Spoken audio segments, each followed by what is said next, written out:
पढ़ने वालों को मेरा सलाम। डियर स्टूडेंट्स, आज का हमारा टॉपिक है electric field and electric field lines की प्रॉपर्टीज, जिसके अंदर कुछ सब टॉपिक्स हैं जो कि आपकी स्क्रीन पर है। तो let's start with the test charge. तो ये टेस्ट चार्ज आखिर है क्या? देखिए, इसके नाम में ही टेस्ट है, तो ये कुछ ना कुछ टेस्ट करेगा। क्या टेस्ट करेगा? ये टेस्ट करेगा किसी दूसरे चार्ज की प्रेजेंस को। वो कैसे पता चलेगी? अभी है तो ये चार्ज ही, और आपको पता है कि जब भी दो चार्ज होते हैं तो एक फोर्स महसूस होता है दोनों चार्जेस को, जिसकी वजह से वो मूव करते हैं। तो अगर यहाँ पर जो टेस्ट चार्ज है, अगर इसको पता चले कि दूसरा टेस्ट चार्ज है, तो ये क्या करेगा? मूव करेगा, फोर्स महसूस करेगा। सो फोर्स के महसूस करने से हमें पता चलेगा कि वहां पर कोई और चार्ज है, राइट? तो टेस्ट चार्ज क्या करता है? फोर्स को पता करता है। फोर्स को पता करने से पता चलता है उसको कि वहां पर कोई और एक चार्ज है। या फिर हम लोग यूं बोल सकते हैं कि इलेक्ट्रिक फील्ड और इलेक्ट्रिक पोटेंशियल को फाइंड आउट करता है, फिर उनकी प्रेजेंस को बताता है कि भैया है या नहीं है। ठीक है, इलेक्ट्रिक फील्ड और पोटेंशियल हम लोग आगे पढ़ेंगे। साथ ही इस टेस्ट चार्ज की कुछ प्रॉपर्टीज है कि ये होना चाहिए स्मॉल और पॉजिटिवली चार्ज्ड। अब स्मॉल ही क्यों? स्मॉल इसलिए कि भैया हमें इतना पता करना है कि वहां पर एक चार्ज है, हमें उस चार्ज डिस्ट्रीब्यूशन को डिस्टर्ब नहीं करना है, राइट? तो अगर हम एक बड़ा सा चार्ज लेके जाएंगे, वहां पे छोटे छोटे कुछ चार्ज रखे हुए थे पहले से, वो चार्ज एक फोर्स महसूस करेंगे और भाग जाएंगे इधर उधर, चार्ज डिस्ट्रीब्यूशन हो जाएगा डिस्टर्ब। हमें डिस्टर्ब नहीं करना है, तो क्या लेके जाएंगे? बहुत ही कमजोर चार्ज, जो उस चार्ज डिस्ट्रीब्यूशन को कुछ हिला डुला ना पाए, राइट? तो हम लेके जाएंगे वीक चार्ज, यानी कि एक स्मॉल चार्ज। अब पॉजिटिव ही क्यों? तो ये कन्वेंशन है, राइट? अब बात करते हैं इलेक्ट्रिक फील्ड की। ये क्या है? तो देखिए, अभी आपने देखा कि अगर हमारे पास एक चार्ज हो ऑलरेडी, उसके पास हम एक टेस्ट चार्ज लेके जाएं, तो ये जो टेस्ट चार्ज है एक फोर्स महसूस कर रहा है। तो जाहिर सी बात है, यहाँ पर कुछ पहले से ऐसा कुछ होना चाहिए जिसकी वजह से ये टेस्ट चार्ज जो है एक फोर्स महसूस कर रहा है। तो ये जो समथिंग है ना, जो ऑलरेडी एग्जिस्ट कर रहा था पहले, यही है आपका इलेक्ट्रिक फील्ड। ठीक है, यानी कि इलेक्ट्रिक फील्ड क्या है? इलेक्ट्रिक फील्ड एक रीजन है around a charge, region around a charge, around a charge in which another charge experience a force, in which another charge experiences a force। Clear है? अच्छा, ये तो हो गया कॉन्सेप्चुअली, बट क्या मैथमेटिकली भी सेम है? बिल्कुल सेम है। कैसे डिफाइन करेंगे? मैथमेटिकली इलेक्ट्रिक फील्ड का मतलब है force per unit charge, right? अब फोर्स वेक्टर क्वांटिटी है, तो इलेक्ट्रिक फील्ड भी क्या हो जाएगी? Vector quantity. अच्छा, अभी हम लोग जान चुके हैं जो हमारा टेस्ट चार्ज है वो कैसा होना चाहिए? बहुत ही छोटा, तो Q naught tends to zero. तो इसको हम लोग कई बार ऐसे भी लिखते हैं, E is equal to limit Q naught tends to zero F vector divide by Q naught. Clear है? अच्छा, अब हम लोग पता करते हैं किसी पॉइंट चार्ज का इलेक्ट्रिक फील्ड। अच्छा, इलेक्ट्रिक फील्ड को कई बार बोलते हैं इलेक्ट्रिक फील्ड इंटेंसिटी। ओके, अब हमारे पास अगर एक पॉइंट चार्ज हो तो उसका इलेक्ट्रिक फील्ड क्या होगा? ठीक है, मान लेते हैं ये क्यू चार्ज है, ये पॉइंट चार्ज है। ओके, सेम कॉन्सेप्ट यूज करेंगे जो अभी सीखा, क्या? E is equal to F divide by Q naught. ठीक है, अब हम लोग क्या करेंगे, एक क्यू नॉट चार्ज लेके आएंगे इसके इलेक्ट्रिक फील्ड में, राइट? तो फोर्स क्या महसूस होगा क्यू नॉट को? क्यू नॉट को फोर्स महसूस होगा 1/4 pi epsilon naught Q into Q naught upon R square, right? अब हमें निकालना है इलेक्ट्रिक फील्ड, तो simply E is equal to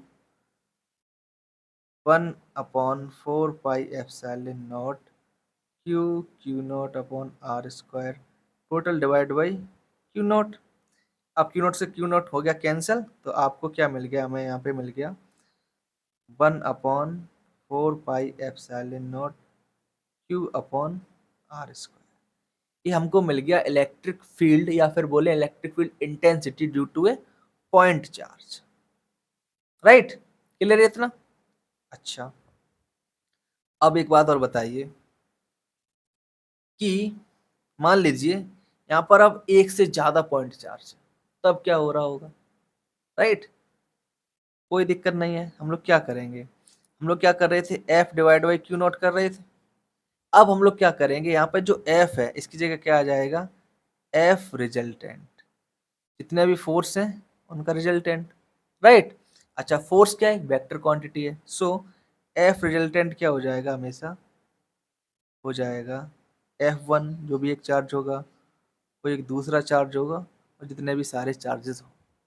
right, so similarly अगर हम उसको डिवाइड करें, F resultant divide by Q not, हमें क्या मिल जाएगा, सबके नीचे डिवाइड आएगा। राइट, सो हमें मिल जाएगा यहाँ पर F1 divide by Q not plus F2 divide by Q not, या फिर सिमिलरली जितने भी चार्जेस और हों।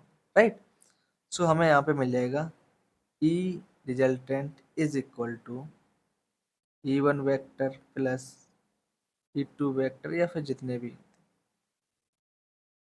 क्लियर इतना? अच्छा, अब थोड़ा सा एक कॉन्सेप्ट और समझते हैं। अभी हमने देखा यहाँ पर, क्या देखा, हमने देखा फोर्स पर जो क्यू नॉट पे लग रहा था वो कितना था, वो था 1/4 pi epsilon naught Q upon R square into Q naught. Right, तो अब ध्यान से देखो, यहाँ पर इतना जो निकल के आ रहा था, ये क्या था हमारा, इंटेंसिटी किसकी, क्यू चार्ज की। राइट, तो हम लोग यहाँ पे क्या लिख सकते हैं, देखो हम लोग इस पे लिख सकते हैं, हम लोग force experience by Q naught due to Q charge is equal to intensity of Q charge into value of Q naught. Right, यानी कि देखिए, ध्यान से देखिए, अगर हमारे पास कोई एक चार्ज है, इसकी यहाँ पे कुछ इंटेंसिटी होगी, ठीक है, ओके, और हम यहाँ पे एक क्यू नॉट चार्ज लेके आएंगे, तो जो फोर्स क्या होगा, हमेशा intensity of already existing charge into Q naught. Right, तो force on Q naught is equal to intensity that is of Q charge into charge. Right, clear थी सी बात? ठीक है, अच्छा, ना अब आगे बढ़ते हैं।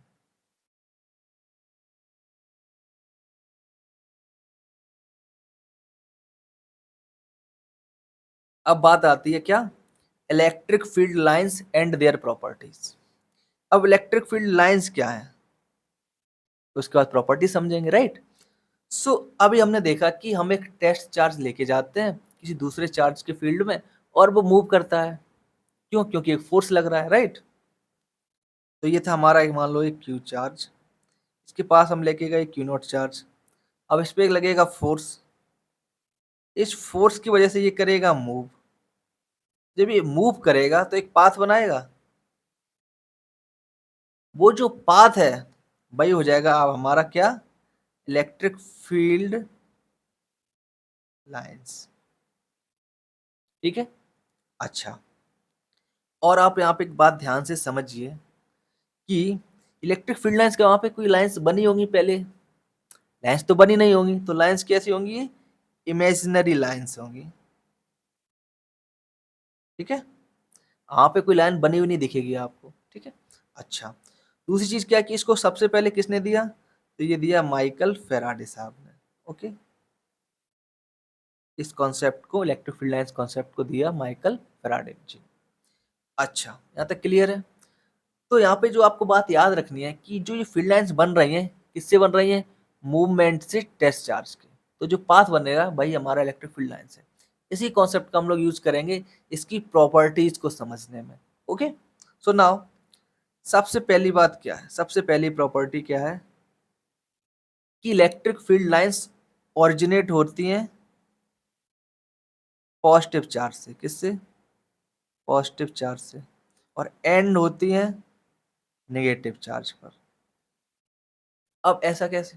तो सिंपल सी बात है कि हम लोग लेके आए एक पॉजिटिव चार्ज, ठीक है। तो हम लोग क्या देखेंगे, इसके पास जब भी एक क्यू नॉट चार्ज लेके जाएंगे जो कि पॉजिटिव है, तो ये जो क्यू नॉट चार्ज यानी जो टेस्ट चार्ज है वो मूव करेगा किधर? Away from it, right. So मान लो ये चार्ज क्यू है, किधर किधर जाएगा क्यू नॉट? इधर जाएगा, इस डायरेक्शन में जाएगा, इस डायरेक्शन में जाएगा, इस डायरेक्शन में जाएगा। तो इन सबको अगर हम लोग पूरा एक्सटेंड करके देखें तो हमें मिलेगा कि अगर यहाँ पे पॉजिटिव चार्ज है तो ऐसे फोर्स मिलेगा, किसी भी डायरेक्शन में ऐसे जाएगा, राइट, दूर होते हुए।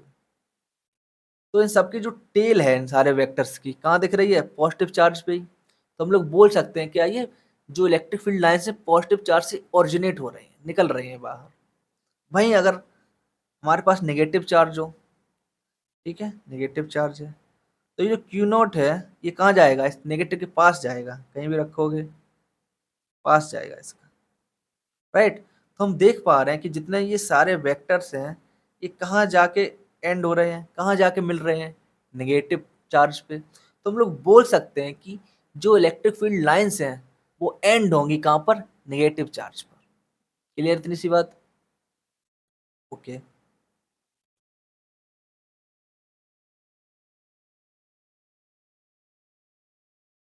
दूसरी बात, ये जो इलेक्ट्रिक फील्ड लाइंस हैं ये होंगी कॉन्टिन्यूअस। कॉन्टिन्यूअस का मतलब है कि बीच में ब्रेक नहीं होगी, विदाउट ब्रेक। अब वो क्यों? अब सोचो लाइंस कैसे बनी है? लाइंस बनी है मूवमेंट से, जो टेस्ट चार्ज मूवमेंट कर रहा है। अच्छा, मूवमेंट क्यों हो रहा है? क्योंकि उसपे एक फोर्स लग रहा है, राइट। अच्छा, तो जो फोर्स है वो क्या है हमारे पास? हमारे पास जो फोर्स है 1/4 pi epsilon naught Q, Q naught upon R square. अब यहाँ पे देखो, ये जो आर की जीरो के अलावा कोई भी वैल्यू हो आपको यहाँ पे फोर्स मिलेगा। फोर्स मिलेगा तो मूवमेंट होगा, राइट। यानी कि जीरो से अलावा जितनी वैल्यू सब पे कुछ ना कुछ फोर्स की वैल्यू होगी तो कुछ ना कुछ मूवमेंट होगा, तो कोई ना कोई लाइन मिलेगी, यानी लाइन ब्रेक नहीं होगी। अच्छा, अब आर इक्वल टू जीरो, इसका क्या मतलब है? इसका मतलब ये है कि एक चार्ज है, ठीक है, उसका जो सेंटर है वहीं पर हमारा टेस्ट चार्ज पहुंच जाए। तो क्या फिजिकली ये पॉसिबल है? क्योंकि कोई भी चार्ज कितना भी छोटा क्यों ना हो उसकी एक बाउंड्री है, दूसरा हमारा टेस्ट चार्ज है, तो उसके दोनों के सेंटर के बीच कुछ ना कुछ डिस्टेंस तो हमेशा होगी ही, राइट। कंप्लीटली एक दूसरे ओवरलैप तो कर ही नहीं सकते। सो हम बोल सकते हैं क्या कि जो इलेक्ट्रिक फील्ड लाइंस हैं वो हर एक आर पे डिफाइंड है, कोई भी आर हो। चूंकि कोई भी आर हो इसका मतलब हो गया कि हमेशा डिफाइंड है, तो कॉन्टिन्यूस है, विदाउट एनी ब्रेक, राइट। अच्छा, इसके बाद बात करते हैं क्या, these lines are smooth lines. Smooth का क्या मतलब है? स्मूथ का मतलब है कि एब्रप्ट चेंज नहीं होगा। जैसे कि ये देखो, यहाँ पे क्या है, वैल्यू अचानक से बदल रही है, राइट। ऐसे जा रही थी ऐसे चली गई, ये देखो। तो यहाँ पे जहाँ पे सडन चेंज है वो आपको नहीं मिलेगा। क्या मिलेगा? स्मूथनेस। चेंज तो होगा बट आराम से होगा। अच्छा, वो क्यों? यहाँ पे फिर से आपको इसी फॉर्मूले पे ध्यान जाना होगा। तो यहाँ पे हम क्यू नॉट हटा दें तो हमें क्या मिलेगा? E equal to constant Q upon R square. अब देखो, चार्ज की वैल्यू कांस्टेंट है और ये कांस्टेंट है, तो जो मेनली वेरी कर रहा है वो कर रहा है 1/r²। अगर आपने इसका ग्राफ देखा हो तो कैसा मिलेगा आपको? 1/r² का ग्राफ कैसा मिलेगा आपको? ग्राफ कुछ ऐसा मिलेगा, ठीक है। ये ग्राफ जो है, क्या इसमें कहीं सडन चेंज है? कहीं भी सडन चेंज नहीं है। इसका मतलब ये है कि जो हमें इलेक्ट्रिक फील्ड लाइंस में मिलेंगी उसमें भी कोई सडन चेंज नहीं होगा, यानी कि वो लाइंस भी कैसी होंगी? स्मूथ लाइंस होंगी, राइट। अच्छा,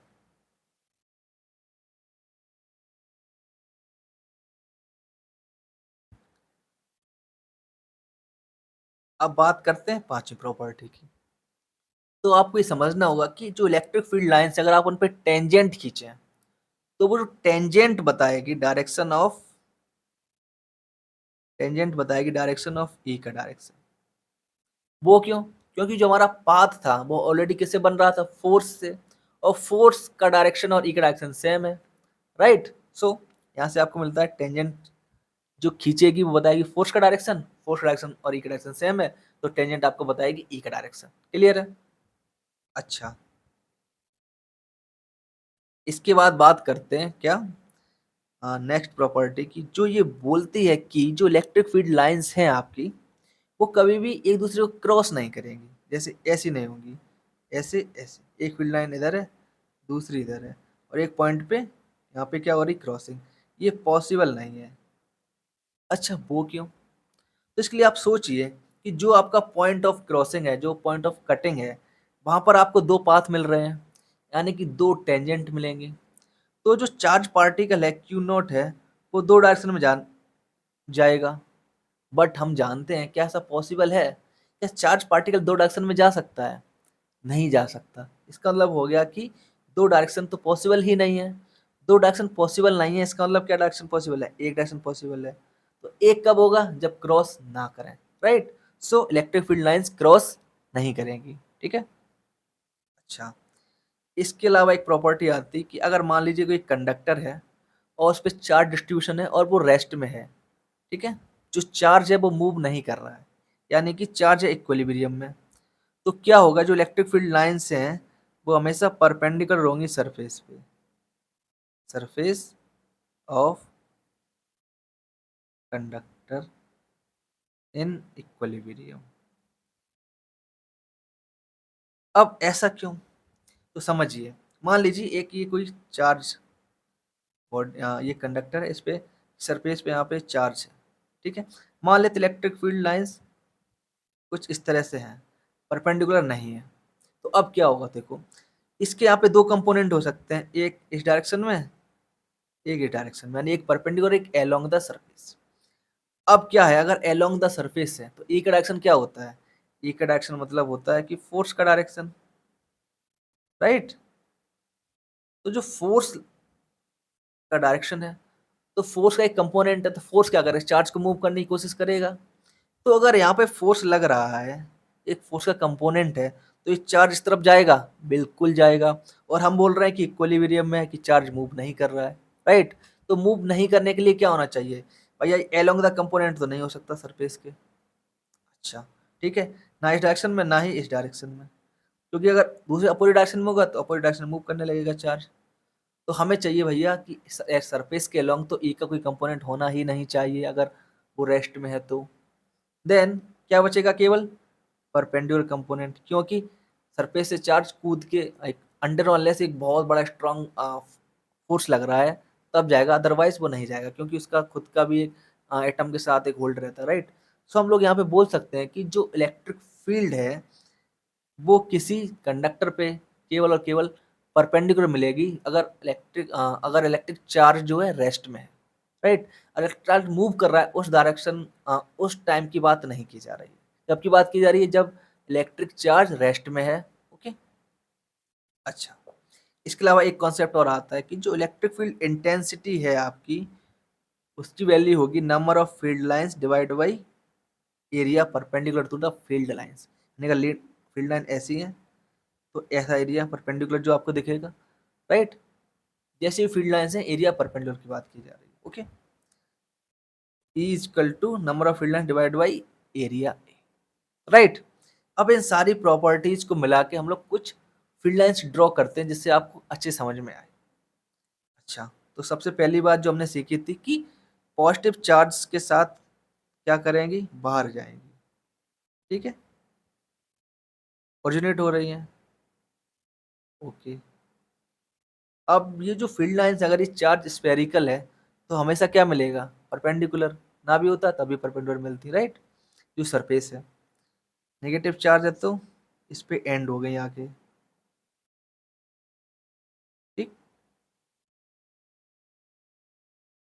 क्या होगा अगर एक पॉजिटिव और नेगेटिव चार्ज हो तो पास पास है, मान लीजिए इंटरेक्ट कर पा रहे हैं, एक पॉजिटिव चार्ज है और एक नेगेटिव चार्ज, तो पॉजिटिव चार्ज से निकलेंगी, ठीक है, निकल गई वही, नेगेटिव चार्ज पे एंड हो रही है, ठीक है।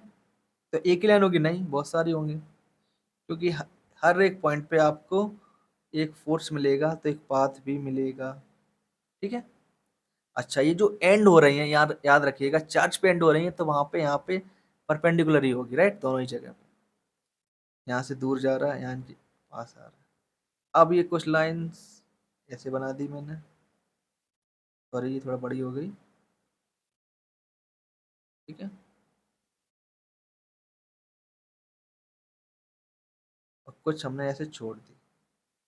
अब ये ऐसे छोड़ क्यों दी? क्या ये कहीं पहुंच नहीं रही हैं? बिल्कुल पहुंच रही हैं, बट इनका कर्व इतना बड़ा है कि हम यहाँ ड्रॉ नहीं कर पा रहे हैं, राइट, इसकी वजह से। ठीक है। सिमिलरली अगर मान लीजिए दो पॉजिटिव चार्ज हो जाए तो एक पॉजिटिव इधर, एक पॉजिटिव इधर, अब क्या होगा, एक दूसरे रिपेल करेंगे, राइट। तो आपको यहाँ पे बीच में से पॉइंट मिलेंगे जहां पर जो टेस्ट चार्ज है ना इधर जाएगा ना इधर जाएगा, क्योंकि ऐसे कुछ पॉइंट आपको मिल रहे हैं क्योंकि दोनों सेम चार्ज हैं, एक दूसरे के अगेंस्ट रिपेल कर रहे हैं, राइट। क्लियर इतनी सी बात? ओके।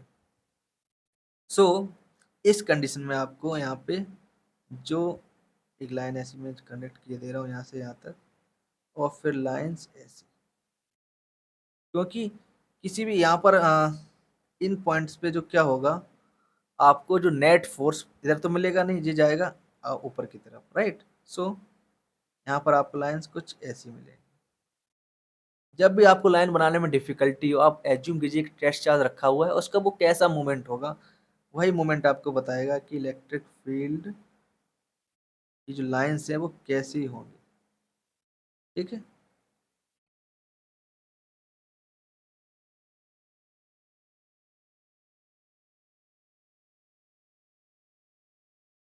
ठीक है। यहाँ पे बीच में इस जगह आपको जैसे खाली सी दिख रही है। ठीक है।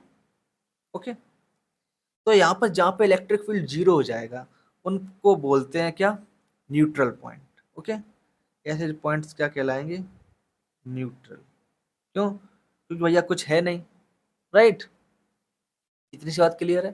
तो ये थे कुछ इलेक्ट्रिक फील्ड लाइंस ड्रॉ करने के एग्जांपल। आप और भी बहुत सारे ट्राई कर सकते हो। इसके अलावा समझते थोड़ा सा न्यूट्रल पॉइंट क्या है।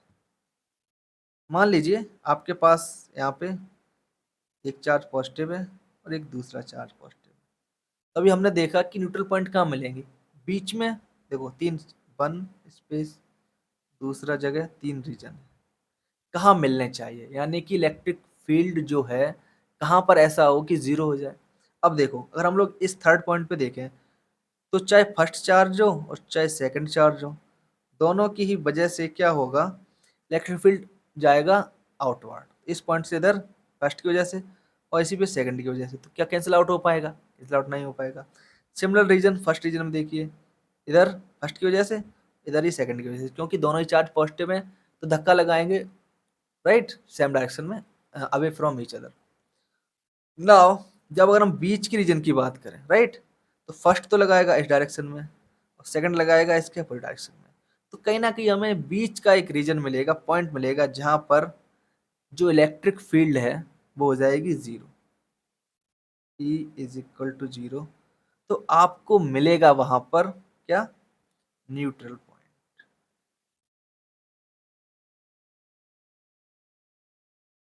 Neutral point. ओके। नाउ अगर एक चार्ज पॉजिटिव हो और दूसरा हो नेगेटिव, तो किस रीजन में मिलेगी, सोचो। अब देखो पॉजिटिव चार्ज अगर यहाँ पे रखा हो, इधर धक्का लगाएगा, नेगेटिव लगाएगा अपनी तरफ। ठीक। सिमिलरली यहाँ पर पॉजिटिव चार्ज इस डायरेक्शन में, नेगेटिव चार्ज इस डायरेक्शन में, और बीच में पॉजिटिव चार्ज इस डायरेक्शन में, उसको सपोर्ट करेगा नेगेटिव चार्ज। तो बीच में तो नहीं मिलेगा, या दाएं मिलेगा या बाएं मिलेगा। ठीक है। Neutral points. तो ये तो था आज का लेक्चर। आई होप आपको बहुत कुछ सीखने को मिला होगा। तो यदि आप कुछ सीखे हैं तो प्लीज़ वीडियो को लाइक और चैनल को सब्सक्राइब करें और साथ ही अपने दोस्तों के साथ शेयर करें। Thank you and have a nice day.